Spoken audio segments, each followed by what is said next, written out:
I think she did understand men romantically, but she didn't understand everything about men romantically because her male experience was confined to one disastrous and probably sleepless night when she wondered whether or not to marry Biggs Wither, and an early passion, which was probably just a crush, the same as we all have as teens, on Tom Lefroy. And she jokes to Cassandra in one of the letters. She says, I have flirted my last with Tom Lefroy. And that's partly real and partly a joke, I sense. So in other words, her knowledge of men was mostly confined to all of her brothers, who were mostly amazing. And I thought Henry was particularly amazing in terms of espousing her and her cause. But anyway, I feel that she felt deep inside some insecurity about men as love objects, about lust even. I think that she felt it for Tom Lefroy, but I think it was very early and very subdued and very Regency. And I think that, she probably did fancy him, and he claimed in later life to have fancied her, which I think is probably very true.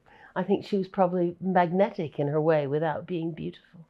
But what I mean is, when I said that, what I mean is that I feel that there is a disconnect in almost all of the novels, not Emma, but in almost all of the novels, between the love interest and the passionate declaration of love. She's flying, she's flowing. It gets to the proposal. Even with Darcy, it doesn't work. It doesn't work, it dries up. And suddenly she says things like, well, he said something to do with this. And we're sitting, where's the dialogue? Where's the emotion? Where's all of this that you've given us before? And she draws back like a snail into its shell. And it's as if she's afraid to go there. And I think that's because, in the same ways I said to you before, that there's only one scene in all of her oeuvre that has two men addressing each other and no woman present. And that's in Mansfield Park. And it's a very modest scene. Edmund is talking to his father about Fanny and whether or not she ought to go to Portsmouth. That's it. That's it.